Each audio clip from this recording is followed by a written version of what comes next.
नमस्कार प्यारे विद्यार्थियों, स्वागत है आप सभी का बालाजी एजुकेशन पॉइंट के ऑफिशियल यूट्यूब चैनल पे।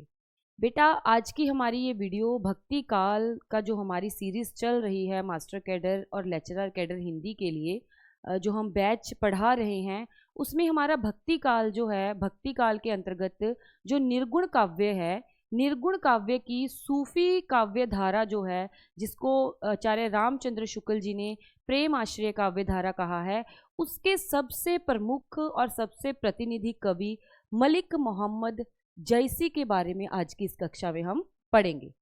कक्षा शुरू करने से पहले मैं आपको एक बहुत ही महत्वपूर्ण जो बात है वो बता देना चाहती हूँ। वो ये है बेटा कि हमारी मास्टर कैडर के लिए जो भी पेड क्लासेस चल रही हैं उसमें जो बच्चे इनरोल्ड हैं उनके लिए हमने एक जो पेपर ए पंजाबी का होना है वो फ्री ऑफ कॉस्ट वो चलाया है। उससे आप उसके लिए आपको अलग से जो फीस देने की आवश्यकता जो है वो नहीं है। जो आपका बैच चल रहा है मास्टर कैडर का, उसी के अंतर्गत आप पेपर ए को भी पढ़ सकते हो। तो जो बच्चे हमारे ऐप में ऑलरेडी इनरोल्ड हैं, जिन्होंने कोर्स को बाय किया हुआ है, तो वो पेपर ए की क्लासेस जो हैं वो 1:30 बजे रोज़ दोपहर को लगती है और रिकॉर्डेड भी वो आपको मिल जाएंगे, तो वो आप लगा सकते हो ताकि आपकी पेपर ए की तैयारी भी जो अच्छे से हो सके। ठीक है, तो आज की इस कक्षा में हम मलिक मोहम्मद जैसी, जो कि सूफी काव्य परंपरा, सूफी काव्य धारा के प्रमुख कवि, प्रतिनिधि कवि, या हम यूँ कहें कि जिनके काव्य में सूफी काव्य की सभी विशेषताएं हमें देखने को मिलती हैं।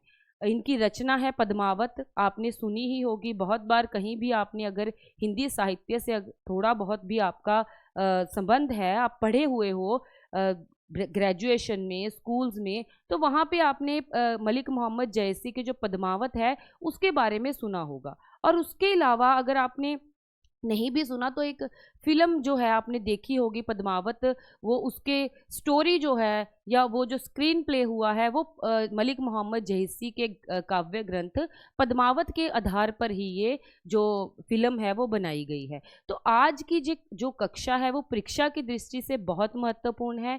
इसमें से जो प्रश्न है जैसी के संबंध में और रचना के संबंध में जो प्रश्न है वो ज़रूर और ज़रूर आते हैं परीक्षाओं में, पिछली परीक्षाओं में भी आए हुए हैं और इस बार भी हमें पूरी उम्मीद है कि इस बार की परीक्षाओं में भी वो प्रश्न जो हैं वो पूछे जाएंगे। तो बहुत ध्यानपूर्वक, बहुत ही अच्छे से आपने इसको समझना है। जो काव्य की विशेषताएं हैं वो भी साथ साथ आपको बताई जाएंगी और जो रचना से संबंधित जो महत्वपूर्ण तथ्य हैं वो भी आपको बताए जाएंगे। ठीक है जी, तो यहाँ पे हम शुरू करते हैं मलिक मोहम्मद जैसी के बारे में जो भी महत्वपूर्ण बातें हैं।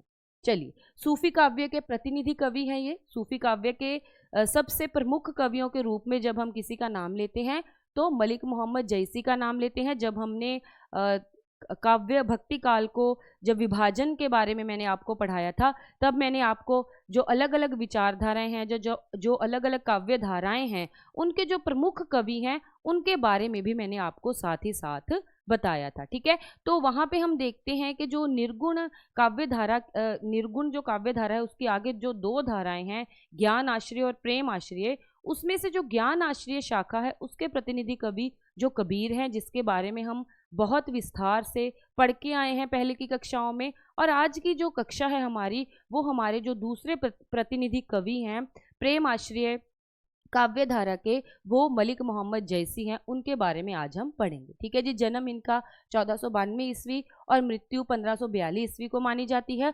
अमेठी, ये जो राज्य जगह है, जिला है अमेठी का, जायस नगर, जायस स्थान है या हम कह सकते हैं इनका गांव है या एक क्षेत्र है जिसका नाम जायस है।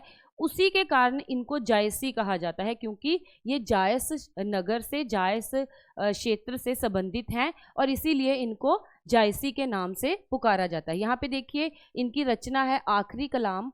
वहाँ पर भी इन्होंने अपने जन्म से संबंधित और अपने नगर से संबंधित जो तथ्य हैं, अब यहाँ पे आकर जब हम सूफी काव्य के अंतर्गत देखते हैं तो जैसे आदिकाल की जो रचनाएं थी वो प्रामाणिकता उनमें बहुत कम पाई जाती है। तिथियों के संबंध में जो रचना का काल क्या है, जो कवि है उसके जन्म काल से संबंधित जो बहुत ज़्यादा मतभेद विद्वानों में पाए जाते हैं। परंतु जब हम भक्ति काल के अंतर्गत सूफी काव्य में आ जाते हैं तो वहाँ पर तिथियों से संबंधित इन रचनाकारों ने बहुत ज़्यादा ध्यान दिया है और इन्होंने अपनी रचनाओं में उस रचना की तिथियों का भी जो मेंशन किया है ताकि कोई भी जो डाउट है वो ना रहे। ठीक है, तो यहाँ पे देखिए, भा अवतार मोर 9 सदी 30 बरस ऊपर कवि बद कहते 9 सदी में मेरा जन्म हुआ और उसके 30 बरस बाद मैं कवि बना। तो ये जायसी ने अपने लिए ये बात कही है। जायस नगर मोर स्थानु नागर नाम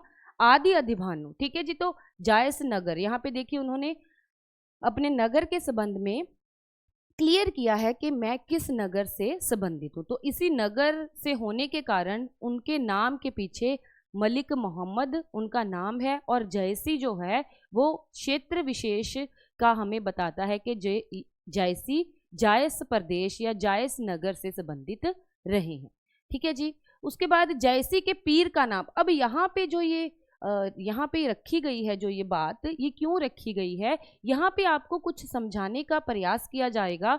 और ये भी जो द्वंद्व हैं कि कुछ जो लोग हैं वो इनके गुरु के रूप में सैयद अशरफ को मानते हैं और कुछ जो लोग हैं वो शेख मोहदी को इनके गुरु के रूप में मानते हैं। तो यहाँ पर मैंने तथ्यों के साथ उनकी रचनाओं में जो तथ्य प्रस्तुत किए गए हैं उसके आधार पर हम यहाँ पे निर्णय जो है वो बना पाएंगे। देखिए, पीर और गुरु में क्या अंतर होता है, कल भी हम बात कर रहे थे।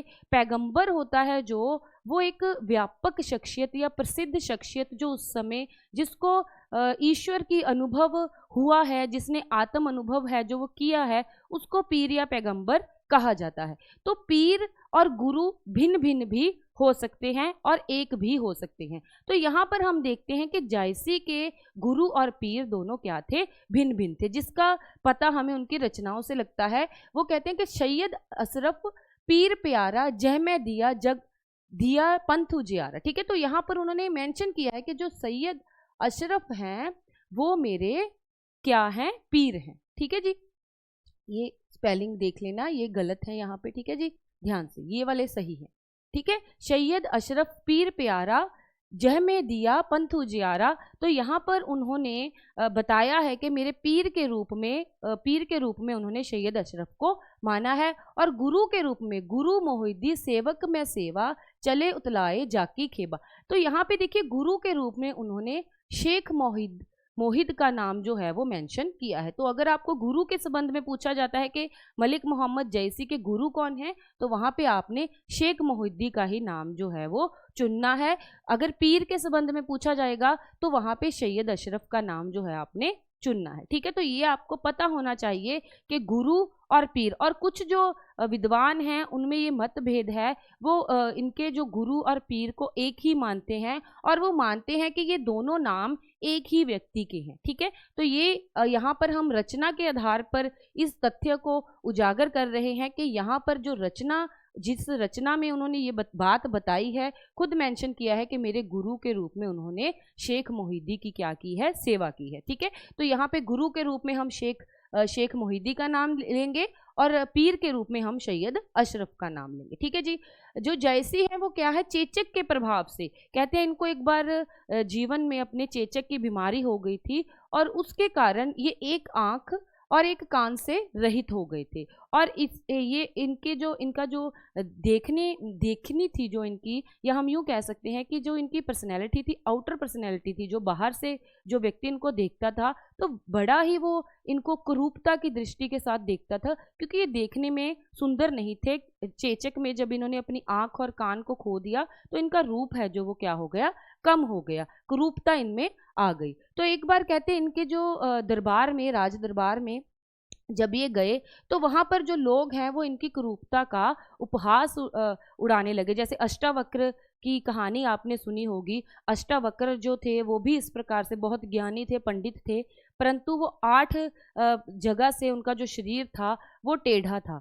तो वहाँ पर भी उनके संबंध में भी ऐसी एक कहानी जो दरबार में चलती है कि जब वो दरबार में गए तो वहाँ पे जब लोग जो हैं उनके कुरूपता पर हंसने लगे, जिससे उन्होंने उस दरबार में अपनी ज्ञानता को सिद्ध किया। तो यहाँ पर भी उन्होंने जब जो दरबार के जो लोग थे जब उनकी कुरूपता पर हंसने लगे तो उन्होंने कहा कि ते मोह पे हसीसी के कोहारिन, कि मेरे पे हंस रहे हो या मुझे बनाने वाले उस ईश्वर पर, उस कुम्हार पर हंस रहे हो जिसने मुझे ऐसा बनाया है। ठीक है, तो यहाँ से इनकी जो बुद्धि है, इनका जो ईश्वर का तत्व है, वो पता चलता है कि इनमें कितनी हाजिर जवाबी और कितनी ज़्यादा ये अपनी शख्सियत के प्रति वो सजग थे। ठीक है जी, चलिए आगे चलते हैं। हजारी प्रसाद द्विवेदी ने इनके संबंध में एक बहुत ही अच्छी बात, सुंदर बात इनकी प्रशंसा में लिखी है। वो कहते हैं कि भगवान ने इन्हें रूप देने में बड़ी कंजूसी की, ठीक है, कंजूसी की, परंतु शुद्ध निर्मल और प्रेम प्राणन्य हृदय देने में बड़ी उदारता की। ठीक है, चाहे वो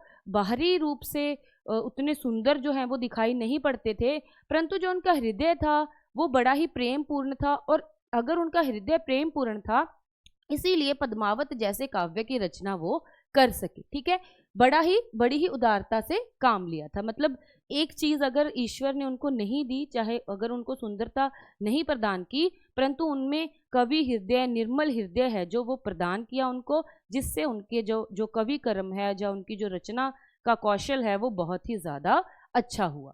ठीक है जी, जयसी ने स्वयं से पूर्व 4 प्रेम कथाओं का वर्णन अपने ये पद्मावत में, ये वर्णन जब हम आचार्य रामचंद्र शुक्ल के ग्रंथ में जाते हैं तो वहाँ पर उन्होंने पंक्तियां भी दी हुई हैं कि जो पद्मावत की रचना से पहले भी 4 ऐसी प्रेम कथाएं थी जिनका वर्णन उस समय या उससे पहले के जो कवि थे उन्होंने उसका उल्लेख किया था। या हम यूं कहें, क्योंकि हम पहले ही ये बात कर चुके हैं कि जो सूफी कवि थे उन्होंने अपना जो आधार था, अपनी जो कथाओं का आधार था, वो हिंदू घरों में या हिंदू लोक में, जो हिंदू लोग, आम जो जनता थी, उनमें प्रचलित जो कथाएं थी उनको आधार बनाकर अपने काव्य की रचना की थी। ठीक है, तो उस समय जब जयसी ने पद्मावत की रचना की थी तो उससे पहले भी कुछ जो प्रेम कथाएं थी काव्य के रूप में वो रची जा चुकी थी। जैसे है मधुमालती, मृगावती, मृगधावती, मृगावती, प्रेमावती। ठीक है, तो ये 2 रचनाओं के बारे में हम आगे पढ़ेंगे, मधुमालती और मृगावती के बारे में। जो मृगधावती है और प्रेमावती है, ये रचनाएं हमें उपलब्ध नहीं होती। ठीक है, तो ये रचनाएं सूफी काव्य के अंतर्गत हमें उपलब्ध नहीं होती, परंतु जयसी ने अपने ग्रंथ में, पद्मावत में इन 4 रचनाओं की बात की है। तो हम कह सकते हैं कि उस समय से पहले जब पद्मावत की रचना हुई है तो उससे पहले ये 2 रचनाओं को पहले किसी कवि ने नहीं, हम आगे बात करेंगे कि कौन इनके कवि थे। ठीक है, तो उन्होंने इनकी रचना जो थी वो कर दी थी, और ये जो 2 रचनाएं हैं ये हमें ग्रंथ के रूप में उपलब्ध नहीं होती, परंतु जयसी के द्वारा इन 2 रचनाओं का जिक्र किया गया है। ठीक है, तो ये प्रश्न की दृष्टि से आपको पूछा जा सकता है, और ये भी पूछा जा सकता है कि मधुमालती और मृगावती जब क्रम के हिसाब से जो प्रश्न आते हैं कि रचनाओं को क्रम में लगाएं, तो वहां पे आपको इस प्रकार से पूछा जा सकता है कि कौन सी रचना जो है वो पहले की है और कौन सी रचना जो है वो बाद की है। ठीक है, उसके बाद इनकी जो प्रमुख रचना है पद्मावत है, महाकाव्य है। अगर आपने देखी हो फिल्म या कभी सुना हो उसके बारे में, उसमें कैसे जो रानी होती है ना, पद्मावती होती है, राघव चेतन होता है, और जो रतन सेन होता है, अलाउद्दीन खिलजी है, तो ये सारी जो कथा है ये एक प्रेम कथा है, और इस प्रेम कथा के माध्यम से जो कवि है वो उस अलौकिक प्रेम का जो रहस्य है वो हमें समझाना चाहता है। ठीक है, चाहे उसको फिल्म की दृष्टि से केवल प्रेम कथा के रूप में ही दर्शाया गया है, परंतु परंतु ये केवल प्रेम कथा नहीं है, लौकिक प्रेम कथा नहीं है, अलौकिक प्रेम कथा है, जिसमें प्रतीकों के माध्यम से, आगे हम प्रतीकों की भी बात करेंगे, प्रतीक के माध्यम से जो कवि है वो दर्शाना चाहता है कि ये जो ईश्वर है, जीव है, वो किस प्रकार से ईश्वर से मिलने के लिए तड़पता है। तो यहाँ पर पद्मावत उनकी सबसे प्रमुख रचना के बारे में हम सबसे पहले बात करेंगे। उनकी और भी रचनाएं हैं, उनके बारे में भी बात की जाएगी। 57 खंडों में, ठीक है, ये प्रश्न जो है वो पूछा जा सकता है, इंपॉर्टेंट है, परीक्षा की दृष्टि से पूछा जा सकता है आपके। जैसे हमने पृथ्वीराज रासो के बारे में जब पढ़ा था तब मैंने आपको बताया था कि पृथ्वीराज रासो में कितने समय है, 69 समय में उन्होंने पूरी पृथ्वीराज चौहान की कथा का वर्णन किया गया है। इस प्रकार जो पद्मावत है उसमें 57 जो खंड हैं, खंड मतलब भाग, अध्याय, ठीक है। तो 57 खंडों में जो पूरी कथा है राजा रतन सेन और पद्मावती की, तो वो पूरी कथा को उन्होंने 57 खंडों में बांटकर उसका जो क्या किया है, वर्णन किया है। सिंघल द्वीप के राजा गंधर्व सेन की पुत्री पद्मिनी व चित्तौड़ के राजा रतन सेन की प्रेम विवाह, उससे विवाह के बाद का जीवन की कथा है, ठीक है। और कुंभलनेर के राजा देवपाल के साथ युद्ध करते हुए रतन सेन की मृत्यु का वर्णन है। अगर आप इस कथा को, यहाँ मैंने संक्षिप्त में आपको बता दी है कि क्या क्या इसमें मुख्य मुख्य पहलू हैं या क्या क्या इसकी कथा है पद्मावत की। अगर आप चाहते हो कि आप डिटेल में इस पद्मावत की जो कथा है उसको समझना चाहते हो कि प्रत्येक खंड में क्या है, प्रत्येक अलग अलग जो इसकी कथाएं हैं, तो परीक्षा की दृष्टि से आपको जो नागमती वियोग खंड है उसमें से जो प्रश्न है वो पूछे जा सकते हैं। अदरवाइज जो इसके बाकी जो खंड हैं वो उतने महत्वपूर्ण नहीं है, ठीक है। और पद्मावत की जो ये कथा है अगर आप पढ़ना चाहते हो तो आचार्य रामचंद्र शुक्ल के ग्रंथ में बहुत ही संक्षिप्त रूप में उन्होंने उस पूरी कथा को समझाया हुआ है कि कैसे पहले वो रतन सेन जाता है, जो नागमती है वो उससे रुष्ट हो जाती है, उसको मोती लाने के लिए कहती है, तो वो सिंघल द्वीप जाता है। सिंघल द्वीप जाकर वहाँ पर उसका मिलन जो है वो पद्मिनी जो पद्मावती है उससे होता है और उसको प्रथम दर्शन में ही उससे प्रेम हो जाता है। और जब उससे प्रेम हो जाता है तो वो विवाह कर कर उसे अपने साथ चित्तौड़ ले आता है। तो यहाँ तक का जो है उसको पूर्वार्ध कहा है। और उसके बाद उत्तरार्ध में जो उनके विवाह के बाद का जो जीवन है उसका वर्णन किया गया है, ठीक है। तो यहाँ पे संक्षिप्त में मैंने आपको पद्मावत की जो कथा है वो बता दी है। आप डिटेल में YouTube पे भी इसको आसानी से 15-20 मिनट में ये पूरी कथा है आपको मिल जाएगी अगर आप पढ़ना चाहो तो, ठीक है जी। उसके बाद आचार्य चतुरसेन शास्त्री के अनुसार पद्मावत की पूर्वार्ध की जो कथा है वो कलिक पुराण से, अब यहाँ पे देखिए, अब इस कथा से संबंधित जो विद्वान हैं उनके अलग अलग मत हैं। कुछ जो विद्वान हैं वो मानते हैं कि जो ये कथा है वो सत्य है, ये प्रमाणिक है, परंतु कुछ मानते हैं कि आधी जो कथा है वो सत्य है और आधी जो कथा है वो काल्पनिक है, ठीक है। तो यहाँ पे हम वही बात कर रहे हैं कि जो आचार्य चतुरसेन शास्त्री हैं वो मानते हैं कि जो पद्मावत के पूर्वार्ध मतलब पहला जो भाग है उसकी कथा कलिक पुराण मतलब जो हमारे पुराणों में से एक पुराण कलिक पुराण है, उसमें से ये जो कथा है वो ली गई है। और जो उत्तरार्ध की जो कथा है, उत्तरार्ध की कथा मतलब जो बाद की कथा है, ठीक है, तो वो क्या है, ऐतिहासिक है। और जो आचार्य रामचंद्र शुक्ल है वो क्या कहते हैं कि पूर्वार्ध की जो कथा है वो काल्पनिक है, ठीक है।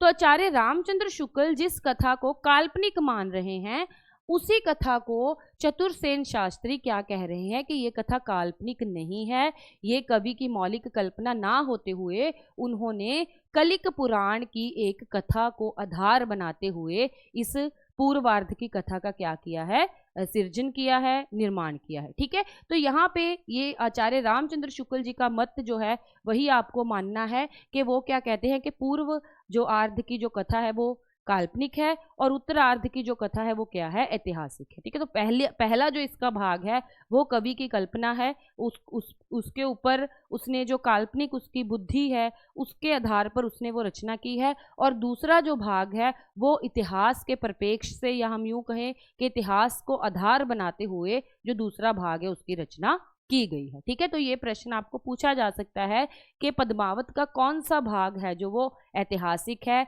कौन सा भाग है जो वो काल्पनिक है, ठीक है। तो आपको पता होना चाहिए कि पहला भाग जो है वो काल्पनिक है और जो दूसरा भाग है, यानी कि 2 भागों में बांटा गया है पूरे ग्रंथ को, तो दूसरा जो भाग है वो क्या है, ऐतिहासिक है, ठीक है जी। हरदेव भारी इसे प्रकृत में रचित रतन शेखर, ये इंपॉर्टेंट है बेटा पॉइंट, ठीक है, परीक्षा की दृष्टि से। जो हरदेव भारी हैं हरदेव भारी, ठीक है। इनको शब्दकोश इनका बहुत ही ज़्यादा महत्वपूर्ण है। जब हिंदी साहित्य के शब्दकोशों में हम देखते हैं, या हम जब साहित्य से संबंधित या हिंदी से संबंधित कोई अध्ययन कर रहे हैं, तो हरदेव भारी के शब्दकोश से हमें बहुत ही जो सहायता है वो मिलती है। तो हरदेव भारी जो शब्दकोश भी इनका बहुत महत्वपूर्ण है। और ये मानते हैं ये विद्वान कि इनका जो ये काव्य है वो रतन शेखर कथा पर आधारित है, ठीक है। तो यहाँ पर ये मत है वो इस दृष्टि से महत्वपूर्ण हो जाता है कि हरदेव भारी ने किस आधार पर माना है पद्मावत की कथा को। तो वे ये मानते हैं रतन शेखर जो कथा है उसके आधार पर ये कथा का जो निर्माण है वो हुआ है। रचना काल देखिए 1540 ईस्वी है, इसका जो हिजरी है वो 947 है, और आपको ईस्वी सन में ही इसका जो रचना काल है वो पूछा जाएगा, ठीक है। कि ये प्रमाणिक है, इसके संबंध में कोई भी मतभेद जो है वो नहीं है, क्योंकि मैंने आपको पहले ही बता दिया है कि सूफी काव्य की रचनाओं में जब हम जाते हैं, मसनवी शैली की हमने बात की थी, तो मसनवी शैली में शाहे वक्त का जो जिक्र है वो होता है। जब शाहे वक्त का जिक्र कवि के द्वारा किया जाता है तो उस समय का हमें एग्जैक्ट पता चल जाता है इतिहास में कि उस समय किस राजा का शासनकाल था और ये रचना किस समय की गई है। और यहाँ तक कि तिथियों का भी उन्होंने बहुत ध्यान रखा है सूफी कवियों ने अपने काव्य के अंतर्गत। जिस प्रकार आदिकालीन साहित्य में हम जैन साहित्य की प्रमाणिकता को सही मानते हैं और हम ये मानते हैं कि उन्होंने प्रमाणिकता की ओर, तिथियों की ओर ध्यान दिया है, उसी प्रकार से सूफी कवि, क्योंकि वो मुस्लिम कवि थे, और अगर हम इतिहास में देखें तो मध्यकाल से ही इतिहास लेखन की जो परंपरा है, या यूं हम कहें कि इतिहास लिखने का जो काम है वो मुस्लिम शासकों के द्वारा ही चलाया गया। मध्यकाल में जब मुस्लिम जो शासक थे वो आए तो उन्होंने ही इतिहास लेखन का जो कार्य है वो शुरू करवाया है, अगर आपने पढ़ा हो तो। इसीलिए जो मुस्लिम रचनाकार थे उन्होंने भी तिथियों की तरफ बहुत तिथियों की तरफ बहुत क्या दिया है, ध्यान दिया है। तो वहां पे आपको ध्यान रखना है, ठीक है जी। इसे सूफी काव्य परंपरा की प्रौढ़तम काव्य कहा गया है। देखिए ये प्रश्न आपको पूछा जा सकता है 4 रचनाएं देकर, जैसे मृगावती दे दी, चित्रावली दे दी, और मधुमालती दे दी, और पद्मावत दे दी। आपको पूछा जा सकता है कि सूफी काव्य की सबसे प्रौढ़तम रचना निम्नलिखित में से कौन सी है, तो आपने पद्मावत को ही चुनना है, क्योंकि पद्मावत ही एक ऐसा काव्य ग्रंथ है जिसमें सूफी काव्य परंपरा की सभी विशेषताएं हमें देखने को मिल जाती हैं। और कथा की दृष्टि से ये जो एक काव्य है ये बहुत ज़्यादा लोकप्रिय भी रहा है, ठीक है। तो प्रौढ़तम काव्य है पद्मावत, जो है वो फारसी लिपि में लिखा गया है, ठीक है, फारसी लिपि में है। प्रथम जो इसकी रचना है वो फारसी लिपि में की गई है, क्योंकि जो ये रचना है वो मुस्लिम कवि के द्वारा की गई है और उन्हें फारसी लिपि का ही ज्ञान था।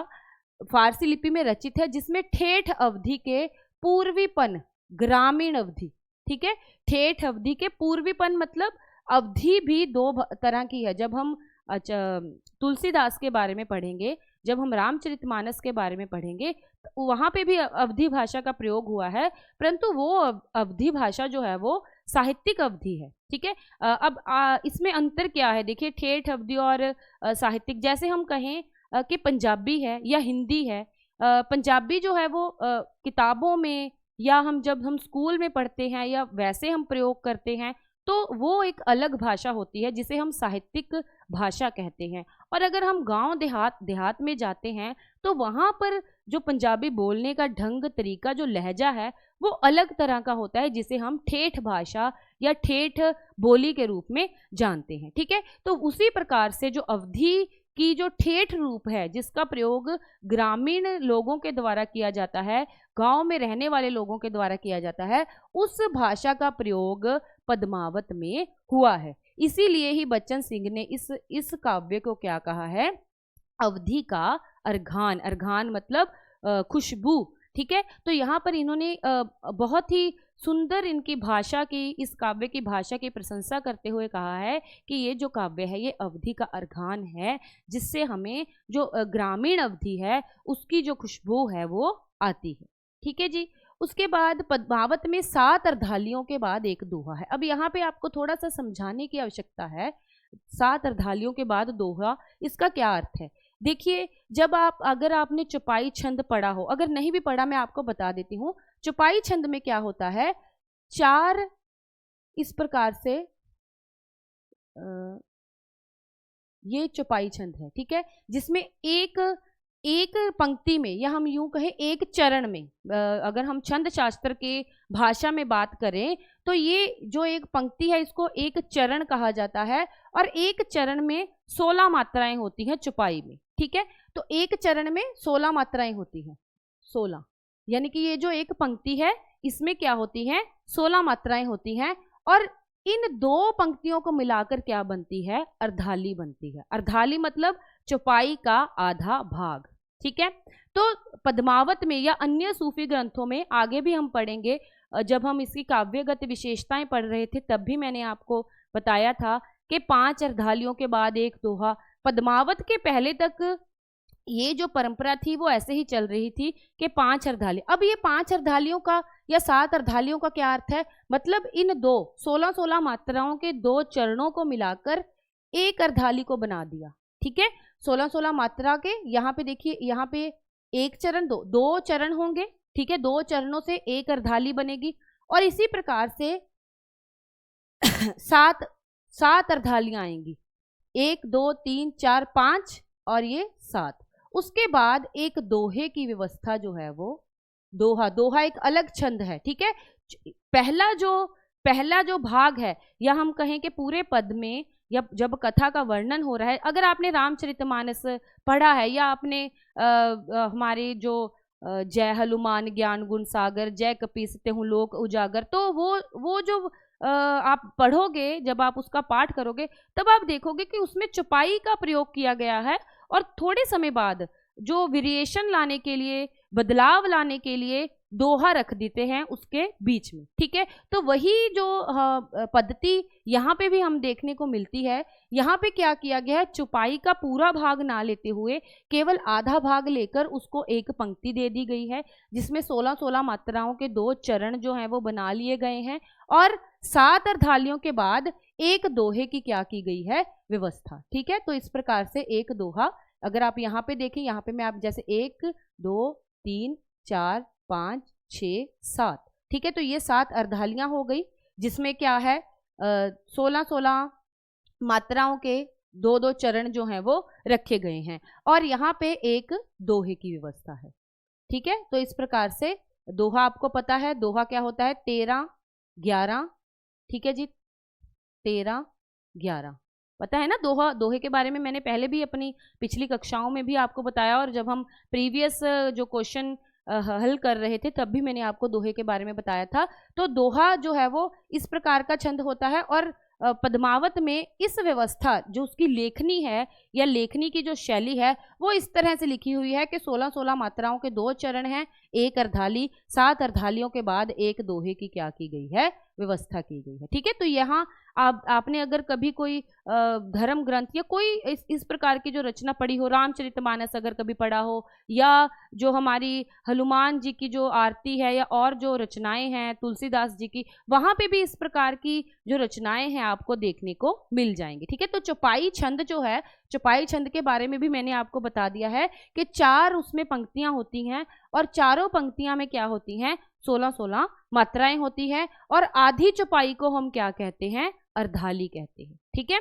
आधी चौपाई को हम अर्धाली कहेंगे, और जब इस अर्धालियों को मिलाकर, 7 अर्धालियों को मिलाकर एक दोहा रखा जाएगा तो उसे हम कहेंगे दोहा चौपाई शैली, दोहा चौपाई शैली, ठीक है जी। दोहा चौपाई शैली, जिसमें चौपाइयों की अर्धालियों के साथ दोहे की व्यवस्था जो है वो की गई है, और ये जो प्रवृत्ति है ये सारे ही सूफी ग्रंथों के अंतर्गत हमें देखने को मिलती है। कहीं पर 7 अर्धालियों के बाद है, कहीं पर 5 अर्धालियों के बाद है, और अगर हम देखें कि पद्मावत के पहले के जो ग्रंथ हैं वहां पर 5 अर्धालियों के बाद एक दोहे की व्यवस्था की गई थी, परंतु जो मलिक मोहम्मद जैसी हैं उनके तरफ से ये प्रथम प्रयोग जो है वो किया गया था, 7 अर्धालियों के बाद उन्होंने एक दोहा रखा था, ठीक है। तो ये प्रथम प्रयोग काव्य लेखनी शैली की दृष्टि से भी जायसी का ये एक प्रथम प्रयोग रहा है। ठीक है, पद्मावत में उद्देश्य के रूप में यश प्राप्ति की लालसा। देखिए, कोई भी जब हम काव्य हेतु के बारे में पढ़ेंगे काव्य शास्त्र के अंतर्गत, कोई भी जब लेखक या कवि कोई रचना करता है तो उसके पीछे उसका कोई ना कोई उद्देश्य है जो वो जरूर होता है। और सूफी काव्य के अंतर्गत जो कवि हैं उन्होंने अपने जो काव्य उद्देश्य हैं उनका भी जिक्र अपनी रचनाओं में किया है। तो उस रचना के अंतर्गत, पद्मावत के अंतर्गत उसने बताया है कि इस रचना का जो करने का जो उद्देश्य है वो क्या है, यश प्राप्ति, ताकि उसका नाम जो है वो हो सके। ठीक है, शुक्ल जी के अनुसार पद्मावत का नागमती वियोग खंड, अब यहाँ पे देखिए ये जो महत्वपूर्ण, मैंने आपको पहले भी बताया था, 30वां खंड है ये। ठीक है, 30वां खंड है नागमती वियोग खंड। नागमती कौन है? नागमती रतन सेन की पहली पत्नी है। ठीक है, तो जब रतन सेन अपने चले जाते हैं पद्मावती के लिए, वो युद्ध के लिए, तो वहां पर जो नागमती है वो वियोग में चली जाती है, वियोग में डूब जाती है। और वहां पर उसके जो वियोग का जो वर्णन है वो 30वें खंड में, मतलब 30वें भाग में हुआ है। और ये इसको हिंदी साहित्य का क्या कहते हैं, अनुपम निधि कहा है, क्योंकि यहाँ पे वियोग श्रृंगार, देखिए यहाँ पर वियोग श्रृंगार आ गया, वियोग श्रृंगार का वर्णन है, वियोग श्रृंगार। तो वियोग श्रृंगार, जहां पे भी साहित्य में वियोग श्रृंगार का वर्णन है तो वहां पर एक अनुपम जो एक वर्णन है वो हमें देखने को मिलता है। इसीलिए जो आचार्य रामचंद्र शुक्ल है इसे हिंदी साहित्य की अनुपम निधि कहते हैं, पद्मावत के नागमती वियोग खंड को। तो ये भी परीक्षा की दृष्टि से एक महत्वपूर्ण तथ्य आपके लिए है। ठीक है जी, आपको पता होना चाहिए कि नागमती वियोग खंड क्या है, क्या वर्णन है उसमें, और उसमें उसको किसने अनुपम निधि कहा है, क्यों कहा है, क्योंकि उसमें विरह श्रृंगार का वर्णन जो है वो किया गया है। ठीक है, 12 मासा, ये 12 मासा का जिक्र हमने आदिकाल जब हम पढ़ रहे थे तब भी मैंने आपको 12 मासा के बारे में बताया था। एक बार मैं फिर से बता देना चाहती हूँ। 12 मासा क्या होता है कि जब वर्ष के अलग अलग महीनों के हिसाब से जो कवि है वो वर्णन करता है वियोग अवस्था का वर्णन करता है कि आषाढ़ आया, सावन आया, ज्येष्ठ आया, तो नायिका की उस समय दशा क्या है। तो जब महीनों के हिसाब से, वर्ष के महीनों के हिसाब से जो वर्णन है वो किया जाता है उसको कहा जाता है 12 मासा। ठीक है, तो इस रचना में जो नागमती वियोग खंड है उसमें नागमती का जो वियोग वर्णन 30वें खंड में हुआ है उसमें भी 12 मासा शैली का, विधि का जो प्रयोग है वो किया है जयसी ने, और आषाढ़ माह से। ठीक है, ये परीक्षा की दृष्टि से ये भी तथ्य महत्वपूर्ण है, पूछ लिया जाता है कि जयसी का जो वियोग वर्णन है या जयसी का जो 12 मासा वर्णन है वो किस महीने से आरंभ होता है। ठीक है, तो ये जरूरी नहीं है कि हर जो कवि है वो आषाढ़ से करे, कोई सावन से भी कर सकता है, ये कवि की अपनी स्वतंत्रता है। तो इसमें पद्मावत में जो नागमती वियोग खंड है उसमें जो 12 मासा का जो वर्णन है वो आषाढ़ माह से, आषाढ़ के महीने से शुरू होता है। ठीक है जी, जयसी का प्रिय अलंकार उत्प्रेक्षा है। ठीक है, उत्प्रेक्षा अलंकार, ये अलंकारों के बारे में जब हम पढ़ेंगे तो उत्प्रेक्षा के बारे में भी आपको विस्तार से पढ़ाएंगे। एक और अलंकार की बात यहाँ पे करनी महत्वपूर्ण है जो है समासोक्ति अलंकार। ठीक है, समासोक्ति अलंकार क्या है? समासोक्ति अलंकार जब हम प्रत्यक्ष के माध्यम से अप्रत्यक्ष का अनुभव कराने का प्रयास करते हैं उसे कहा जाता है समासोक्ति अलंकार। और उत्प्रेक्षा भी इसी तरह का अलंकार है जिसमें रूपकों के माध्यम से बात की जाती है, सीधी बात ना करते हुए रूपक का सहारा लेते हुए जो बात है कवि अपनी कहता है। ठीक है, तो जयसी का जो प्रिय अलंकार है वो कौन सा है? उत्प्रेक्षा अलंकार है। और बच्चन सिंह ने पद्मावत को समूची हिंदी काव्य परंपरा का दुर्लभ रत्न कहा है। ठीक है, ये जो प्रश्न है वो परीक्षा में पूछा गया है। पिछली जो परीक्षाएं प्रीवियस ईयर जब हम क्वेश्चन पेपर को देखते हैं तो वहां पर ये जो प्रश्न है पूछा गया है कि किसने पद्मावत को हिंदी साहित्य का दुर्लभ रत्न कहा है, तो बच्चन सिंह ने कहा है कि जो पद्मावत है वो हिंदी साहित्य का क्या है? दुर्लभ रत्न है। चलिए आगे विजय देव नारायण शाही ने पद्मावत को हिंदी में अपने ढंग की अकेली ट्रेजिक कृति कहा है तथा जयसी को कुजात सूफी कवि कहा है। ठीक है जी, तो ये तथ्य आपको याद रखना है कि विजय देव नारायण शाही ने क्या कहा है? पद्मावत को अपने ढंग की अकेली ट्रेजिक कृति कहा है। ठीक है, पद्मावत में विभिन्न प्रकार के विभिन्न दार्शनिक तत्व। अब यहाँ पे हम उन प्रतीकों की बात करेंगे जो मैंने आपको पहले बताया है कि जो सूफी कवि हैं वो बात तो कर रहे हैं उस परम तत्व की, आत्मा की, परमात्मा की, परंतु उन्होंने कथा जो है वो संसारिक जो पात्र हैं वो लिए हैं। जयसी ने अपने ग्रंथ में ये स्पष्ट किया है कि ये जो सारे जो पात्र हैं ये हर पात्र किसी ना किसी चीज का प्रतीक है।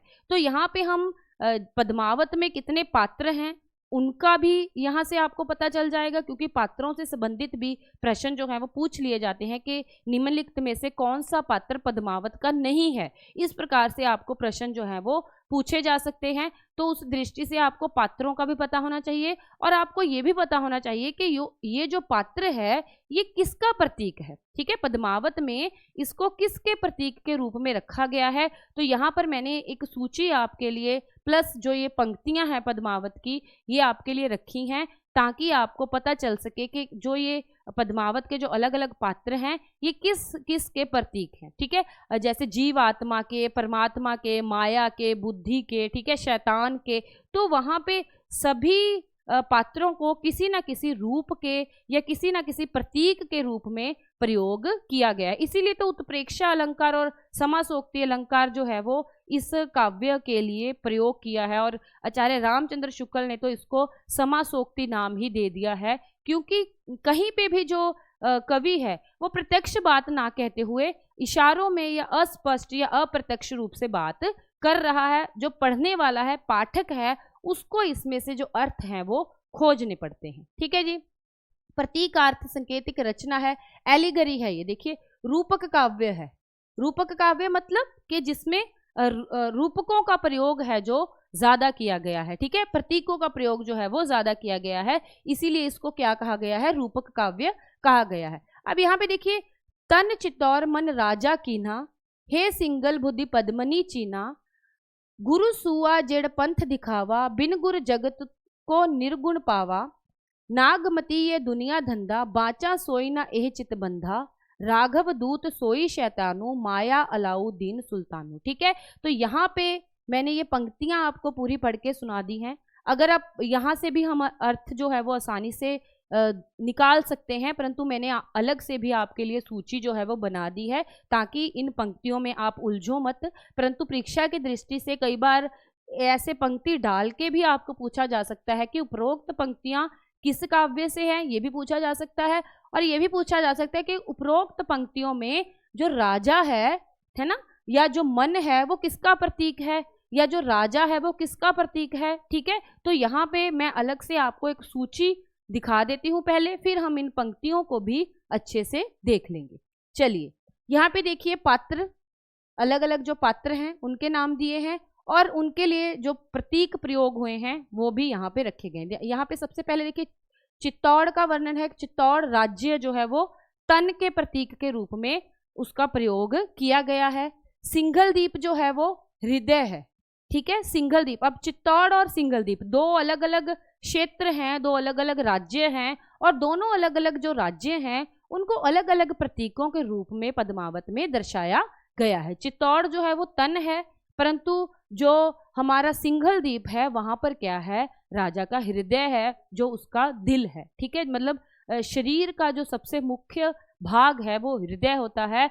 और चित्तौड़ का हृदय किसको कहा गया है, सिंघल द्वीप को कहा गया है। क्यों कहा गया, क्योंकि सिंघल द्वीप से ही जो रानी पद्मिनी का जो संबंध है, और जब सिंघल द्वीप जब राजा जाता है वहीं जाकर उसको रानी पद्मिनी के साथ उनका मिलन होता है। ठीक है, राजा रतन सेन जो कि नायक हैं इस कथा के, उसको मन का प्रतीक कहा गया है। ठीक है, ये प्रश्न, अब ये जो नायक, नायिका और सहनायिका, ये जो प्रश्न है ये आपको परीक्षा में पूछा जा सकता है कि पद्मावत के जो नायक है ना, उसको किस प्रतीक के रूप में दर्शाया गया है। ठीक है, तो वहां पे तन, मन, हृदय, इस प्रकार से आपको जो ऑप्शंस हैं वो दिए जा सकते हैं। तो आपको पता होना चाहिए कि जो रतन सेन राजा है वो मन के रूप में प्रयोग उसका हुआ है प्रतीक के रूप में। ठीक है, रानी पद्मावती जो है वो सात्विक बुद्धि। अब देखिए बुद्धि जो है यहाँ पे दो प्रकार की बुद्धि का जिक्र हुआ है। देखिए जो व्यक्ति है यहाँ पे, जो सूफी मत के अंतर्गत जैसे हम कहते हैं कि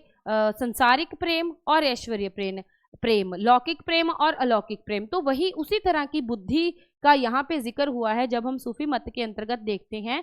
एक होती है हमारी सात्विक बुद्धि। सात्विक बुद्धि क्या है? जहाँ पर कोई छल कपट मोह माया इन सभी चीज़ों से वो परे है, जिसको बुराई का कोई भी भाव जिसके अंदर नहीं है। संसारिक बुद्धि क्या है? संसारिक बुद्धि वह है जो छल कपट मोह माया अपना स्वार्थ इन चीज़ों से लिप्त है। तो यहाँ पर ये दोनों प्रकार की बुद्धियों का जिक्र हुआ है और बताया गया है कि जो रानी पद्मावती है वो राजा के अंदर सात्विक बुद्धि या व्यक्ति की सात्विक बुद्धि का क्या है? प्रतीक है। और जो रानी नागमती है, जो सहनायिका है, जो राजा रतन सेन की पहली पत्नी है, वो संसारिक बुद्धि का प्रतीक है, जो हमें हृदय से जुड़ने नहीं देती, जो हमें मोह माया से स्वार्थ से लिप्त रखती है। वो इस प्रकार की बुद्धि का प्रतीक है रानी नागमती। ठीक है जी। हीरामन तोता जो है वो गुरु के रूप में, गुरु सूफी मत में क्या है? मार्ग दर्शाता है। ठीक है। तो हीरामन तोता जो इस कथा में भी मार्ग दर्शाने का काम जो है वो कर रहा है, इसीलिए हीरामन तोता को गुरु के रूप में, प्रतीक के रूप में माना गया है। राघव चेतन जो सभा पंडित है, जो पद्मावती की जो बात है वो अलाउद्दीन को जाके बताता है, जो जब वो उसका तिरस्कार या उसको अपमानित किया जाता है राजा की तरफ से, तो वो राजा से बदला लेने के लिए वो पद्मावती की सुंदरता की जो व्याख्या है वो अलाउद्दीन खिलजी के पास जाके करता है, ताकि वो युद्ध के लिए आ जाए और राजा का जो राज्य है उसका पतन हो जाए। तो यहाँ पे राघव चेतन जो है वो शैतान का प्रतीक है, क्योंकि उसकी प्रवृत्ति जो है, जो शैतान है, देखिए शैतान का क्या काम है? ये सात्विक बुद्धि और मन को दूर करना। ठीक है। तो वही जो प्रतीक के रूप में राघव चेतन यहाँ पे दर्शाया गया है कि वो क्या करता है? वो मन को सात्विक बुद्धि से तोड़ने का प्रयास करता है। ठीक है। और अलाउद्दीन खिलजी जो क्या है? माया के रूप में। माया क्या है? वही जब हम वही जो आचार्य हमारे शंकराचार्य की दृष्टि से अगर हम बात करें कि माया जिसके कारण हम देख नहीं पाते कि जो जीव है और जो परमात्मा है वो एक ही हैं, परंतु माया के कारण हमें ये भ्रम पैदा हो जाता है कि ये दोनों अलग अलग हैं। ठीक है। तो अलाउद्दीन खिलजी को माया के रूप में यहाँ पे वर्णित किया गया है, बताया गया है, प्रतीक के रूप में प्रयोग किया गया। अब यहाँ पे देखिए पंक्तियां जब आप दोबारा से पढ़ोगे, हमने प्रतीकों के बारे में देखिए, तन चित्तौड़ मन है जो राजा है। ठीक है। सिंगल दीप जो है वो बुद्धि, सिंगल दीप क्या है? हृदय है। बुद्धि पद्मनी है। ठीक है। उसके बाद जो सुआ, ये देखिए अब यहाँ पे नागमती क्या है? दुनिया धंधा, मतलब संसारिक बुद्धि है। ठीक है। सुआ क्या है? गुरु। सुआ, सुआ जो तोता है वो क्या है? गुरु है, जिसने हमें क्या दिखाया है? पंथ दिखाया है। बिन गुरु जगत का निर्गुण पावा, मतलब यहाँ पे वही बात की गई है। राघव क्या है? दूत जो है वो शैतान है, और जो अलाउद्दीन है वो क्या है? माया है। ठीक है। तो ये सारी जो प्रतीकों की जो बात है वो पद्मावत में जयसी के द्वारा की गई है। उसने बताया है कि ये सारे जो पात्र हैं ये प्रतीक के रूप में प्रयोग किए गए हैं। अगर साधक इसको समझना चाहे तो वो समझ सकता है। और इस कथा का जो मूल भाव है वो यही है कि किस प्रकार जो जीवात्मा है वो परमात्मा के साथ एक हो सकती है, वही अद्वैतवाद है ना। हमने बात की थी कि जो हमारे निर्गुण साहित्य की जो दोनों काव्य धाराएं हैं वो अद्वैतवाद, शंकराचार्य के अद्वैतवादी मत से प्रभावित हैं। ठीक है। तो ये वही अद्वैतवाद का जो दर्शन है हमें यहाँ पर हो रहा है। आत्मा और परमात्मा, माया, संसारिक बुद्धि, सात्विक बुद्धि, तो ये सारे प्रतीक हमें जीव आत्मा और परमात्मा की दृष्टि से देखें तो वही अद्वैतवाद की जो धारणा है, जो मत है, यहाँ पे वर्णित हुआ है। ठीक है। चलिए यहाँ पे आपको अभी सारा, मुझे आशा है कि सभी आपको ये चीज़ें समझ आ गई होंगी। अलग अलग पात्रों के अलग अलग प्रतीक हैं। एक दो बार जब आप इस पंक्तियों को पढ़ोगे और इस सूची को देखोगे तो बड़े ही आसानी से आपको पता चल जाएगा। और जब आप इसकी कथा से जुड़ोगे, देखिए कोई भी जब काव्य आप पढ़ रहे हो तो उसकी कथा से जुड़िए। अगर आप कहें कि आप केवल ऐसे नाम याद कर लोगे तो नाम याद करना थोड़ा मुश्किल है। हो सकता है आपके उतनी समर्था हो कि आप इसके नाम ऐसे टेबल में भी याद कर लें, पर यदि आपको कथा पता होगी तो कथा के माध्यम से आपको ये नाम याद करने बहुत ही आसान हो जाएंगे, आपको पता चल जाएगा। अब आपको पता है रतन सेन कौन है, पद्मावती कौन है, क्या काव्य में क्या उनकी कथा है, तो उस कथा के माध्यम से अपने आप ही आपको ये प्रतीक जो हैं वो याद हो जाएंगे। ठीक है जी, चलिए आगे चलते हैं। आचार्य शुक्ल ने इस प्रतीक योजना में फेरबदल की है। अब यहाँ पे देखिए आचार्य शुक्ल, क्योंकि हमारे परीक्षा की दृष्टि से हम जिस विद्वान के रचना को या जिस विद्वान को प्रमाणिक मानते हैं तो वो आचार्य शुक्ल ही हैं। और पद्मावत में उन्होंने कुछ फेरबदल की है, जिसमें राजा रतन सेन को आत्मा का प्रतीक माना है, ठीक है, और पद्मावती को क्या माना है, परमात्मा का। वही आत्मा और परमात्मा, जब हम पीछे प्रतीकों की बात कर रहे थे तो वहां पे जो पद्मावती थी वो सात्विक बुद्धि थी, ठीक है, और जो राजा रतन सेन था वो क्या है, मन है। ठीक है, अब इसको चाहे आप आत्मा परमात्मा के रूप में देख लें, चाहे आप मन और सात्विक बुद्धि, सात्विकता देखो किसमें है, सत्य का जो गुण है वो ईश्वर में ही है, तो वही बात है। परंतु जो आचार्य रामचंद्र शुक्ल ने उन्होंने इसको और अधिक स्पष्ट कर दिया है कि जो राजा रतन सेन है वो क्या है, आत्मा है, और जो पद्मावती है वो परमात्मा है। और जो जीव और परमात्मा आपस में मिलन के लिए क्या कर रहे हैं, संघर्ष जो है वो हो रहा है, और किस प्रकार उनका जो प्रेम है और उस प्रेम से जो अलग अलग रस जो पैदा होते हैं, वो सारी कथा का वर्णन पद्मावत में हुआ है। इस ग्रंथ के आरंभ में कवि ने मसनवी शैली की रूढ़ी के अनुसार शाहे वक्त शेर शाह की प्रशंसा की है। अब ये प्रश्न भी आया हुआ है पिछले पेपरों में, इसीलिए ये जो तथ्य है ये इम्पॉर्टेंट है। ठीक है जी, लेक्चरर कैडर के लिए ये प्रश्न पूछा गया था एक बार, लेक्चरर कैडर के पेपर के लिए, कि पद्मावत के समय किस राजा का शासनकाल था। ठीक है, तो मैंने आपको बताया है कि जो पद्मावत की जो रचनाएं, सूफी काव्य की जो रचनाएं हैं वो मसनवी शैली के आधार पर जो आचार्य रामचंद्र शुक्ल मानते हैं कि उन्होंने मसनवी शैली का प्रयोग किया है, और मसनवी शैली में शाहे वक्त की प्रशंसा करने की एक प्रथा, एक परंपरा, एक रूढ़ी जो है वो रही है। तो उसी रूढ़ी की पालना करते हुए, उसी प्रथा की पालना करते हुए जो पद्मावत में जयसी ने शेर शाह का, देखिए शेर शाह दहली सुल्तानों चौखंड तपे जस भानु। ठीक है, तो यहाँ पे उन्होंने क्या की है, शेर शाह सूरी, जो कि जब हम इतिहास में भी देखते हैं तो उस समय की ये रचना है, और उस समय किस राजा का शासन था, शेर शाह सूरी का। तो ये प्रश्न जो है वो परीक्षा की दृष्टि से भी महत्वपूर्ण है और पूछा गया है पिछली परीक्षाओं में। ठीक है जी, तो ये राजा की प्रशंसा में कही हुई पंक्तियां, और कई बार इस प्रकार से आपको पंक्तियां भी पूछी जा सकती हैं, सीधा ना पूछते हुए ये पंक्ति देकर पूछ लिया कि ये जो पंक्तियां हैं वो किस रचना से ली गई हैं, या इन पंक्तियों में किस शैली के आधार पर जो शासक है उस समय का उसकी प्रशंसा की गई है। तो आपको पता होना चाहिए कि मसनवी शैली के आधार पर, और ये पद्मावत की रचना से ली गई हैं, क्योंकि शेर शाह सूरी का समय जो है वो पद्मावत के समय में ही है, और इस चीज़ का जिक्र जो है वो जयसी के द्वारा किया गया है।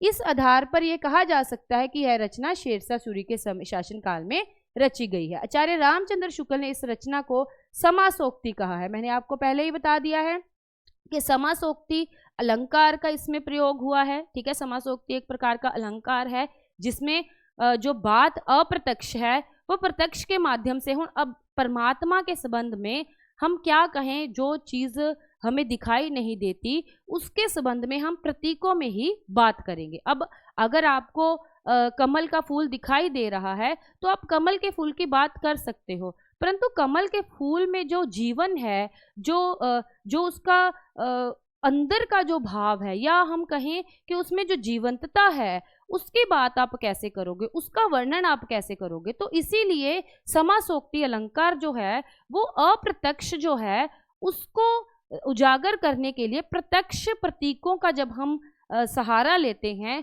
उसे कहा जाता है समासोक्ति अलंकार। ठीक है, तो हम देखते हैं क्योंकि यहाँ पे अलग अलग प्रतीकों के रूप में जो राजा है वो अलग प्रतीक है, पद्मावती है जो वो सात्विक बुद्धि या परमात्मा की प्रतीक है। तो यहाँ पे हम देखते हैं कि अलग अलग प्रतीकों का जो प्रयोग हुआ है, इसीलिए आचार्य शुक्ल ने इस काव्य को क्या कहा है, समासोक्ति कहा है।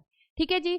उसके बाद ग्रंथ के प्रारंभ में जयसी ने ईश्वर स्तुति के लिए, ठीक है, ईश्वर स्तुति की है। क्या लिखा है, सुमरे आदि एक करतारु। अब यहाँ पे देखिए वही निराकार ब्रह्म की बात हो रही है, निराकार ईश्वर की बात हो रही है। यहाँ पे इन्होंने किसी सगुण ईश्वर की आराधना जो है वो नहीं की है। ठीक है, हम देखते हैं जैसे पहले भी हम कई रचनाओं के बारे में पढ़ के आए हैं, तो वहाँ पे कहीं पे शिव की स्तुति हो रही थी, किसी पे अब सरस्वती की स्तुति हो रही थी, कहीं पे जो कृष्ण की स्तुति हो, तो अलग अलग जो रचनाएं हैं ईश्वर की स्तुति का, क्योंकि मसनवी शैली में ईश की स्तुति का एक प्रथा जो रूढ़ी जो है, तो उस रूढ़ी की पालना करते हुए उन्होंने एक करतार मतलब उस निराकार ब्रह्म जो हमें दिखाई नहीं देता परंतु वो सब में विद्यमान है, उसको सुमरा है। ठीक है जी।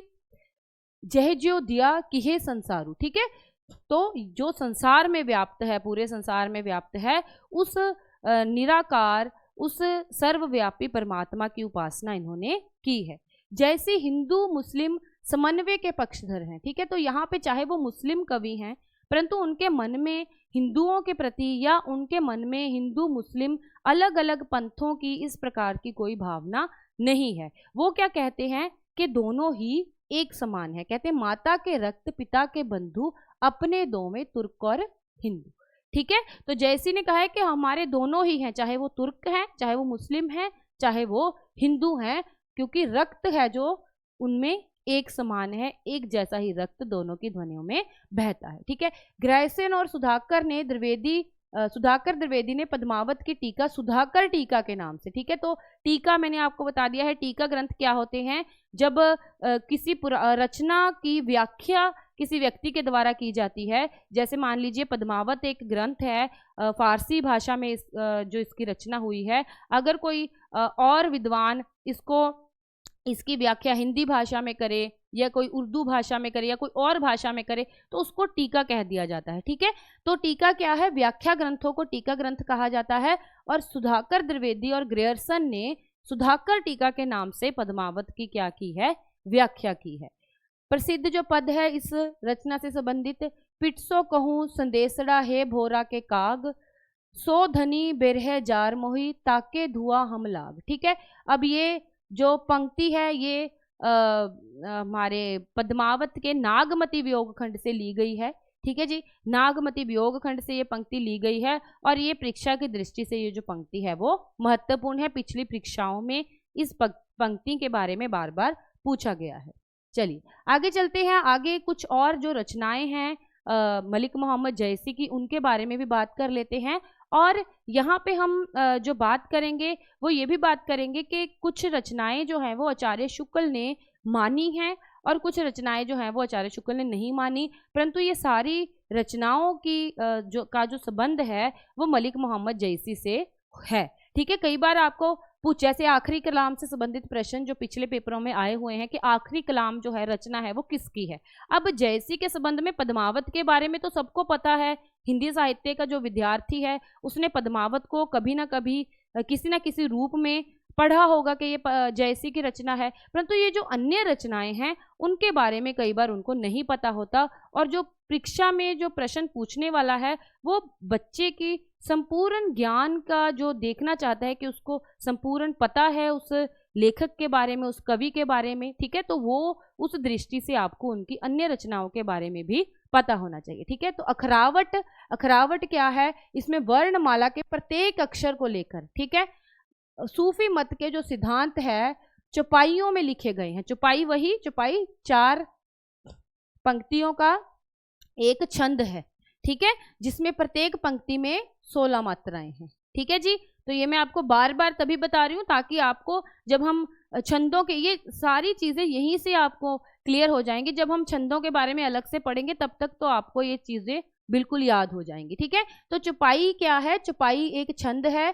तो अखरावट में उन्होंने इस छंद का प्रयोग किया है, किसके लिए, वर्णमाला के प्रत्येक अक्षर जैसे क ख ग घ अलग से जो अक्षर हैं क को लेकर एक चौपाई बना दी, फिर ख को लेकर एक चौपाई बना दी, फिर ग को लेकर एक चौपाई बना दी। तो इस प्रकार से अखरावट में उन्होंने सूफी मत के जो सिद्धांत हैं उनका वर्णन किया है वर्णमाला के प्रत्येक अक्षर को लेते हुए। ठीक है, जीव, बल, प्रकृति इत्यादि सैद्धांतिक विवेचन इसमें हुआ है। आखिरी कलाम जो रचना है, आखिरी कलाम भी इनकी महत्वपूर्ण रचना है, जिसमें रोजे कयामत, प्रलय के समय, प्रलय के दिन होने वाली जो स्थिति है उसका वर्णन किया गया है कि जो जब प्रलय आएगा, जब रोजे कयामत आएगी, तब किस प्रकार की स्थिति होगी, किस प्रकार की व्यवस्था होगी, या उस समय हम क्या करेंगे, हमें क्या करना चाहिए उस समय। ठीक है, तो उसका जो उल्लेख है वो इस रचना में किया गया है। ये जो कुरान में इस जो रोजे क़यामत का जो जिक्र है वो कुरान में, जो मुस्लिम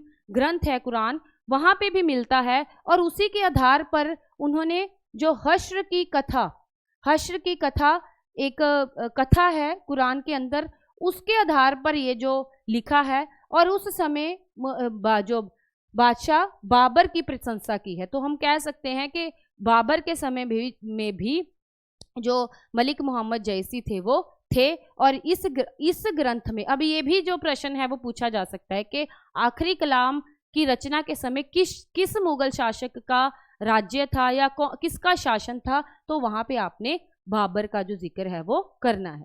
ठीक है जी, चलिए आगे चलते हैं। चित्ररेखा जो इनका एक अन्य प्रेम कथानक काव्य जिसे हम कह सकते हैं, जिस प्रकार पद्मावत में इन्होंने नायक और नायिका की प्रेम कथा का वर्णन जो है वो किया है, परंतु पद्मावत जो है वो बहुत ही प्रौढ़ ग्रंथ है, व्यापक ग्रंथ है। जो चित्ररेखा है वो उतना प्रौढ़ ग्रंथ नहीं है, ये एक लघु प्रेम आख्यानक ग्रंथ है। लघु मतलब छोटा है।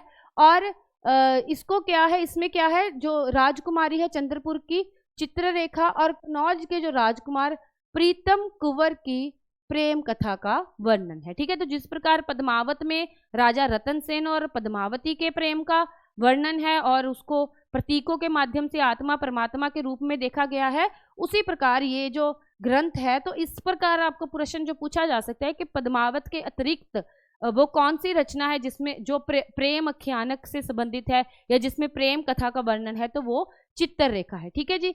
कहारनामा इनकी आत्मा और परमात्मा को आधार बनाकर विवाह का, जो आत्मा और परमात्मा के विवाह का वर्णन किया गया है इसमें। और इस रचना, ये कहार एक शैली है, ये मैं आपको बता देती हूँ। जैसे चलो रे डोली उठाओ कहार, ये विवाह में गाए जाने वाले गीतों की एक शैली है जिसको कहा गया है कहार। ठीक है, तो उसी शैली का प्रयोग करते हुए इन्होंने आत्मा और परमात्मा के विवाह का वर्णन इस रचना के अंतर्गत किया है। और इस रचना में उन्होंने जीव आत्मा को परमात्मा के साथ मिलन की जो स्थिति है उसका वर्णन बहुत ही सुंदर ढंग से किया है। तो ये एक, इसीलिए इसका नाम कहारनामा है। कहारनामा मतलब कहार शैली का प्रयोग इसमें किया गया है। उसके बाद है मसलानामा। ठीक है, ये रचना जयसी के द्वारा ईश्वर को साक्ष्य समझकर आत्मनिवेदन मतलब जिस प्रकार से हम किसी के सामने कोई अर्जोई, कोई रिक्वेस्ट करते हैं, उस प्रकार की ये एक रचना है जिसमें जयसी ने ईश्वर को अपना साक्षी मानकर उन्होंने कहा है कि मेरी ये आपसे प्रार्थना है। ठीक है, आत्मनिवेदन मतलब जब हम किसी से कोई प्रार्थना कर रहे हैं, है ना, जब हम किसी से कोई अनुरोध कर रहे हैं कि ये आप मेरे लिए ऐसे कीजिए, मेरे लिए ऐसे कीजिए, तो उस प्रकार की एक प्रार्थना के रूप में ये रचना हमारे सामने आती है। ठीक है, तो देखिए अलग अलग रचनाओं की हमने बात की है। तो अगर हम आचार्य रामचंद्र शुक्ल की बात करें तो उन्होंने अखरावट, पद्मावत और आखिरी कलाम 3 ही रचनाओं को माना है कि ये जो रचनाएं हैं वो मलिक मोहम्मद जैसी की हैं। बाकी की रचनाओं की जो बात है वो आचार्य रामचंद्र शुक्ल के ग्रंथ में नहीं होती है।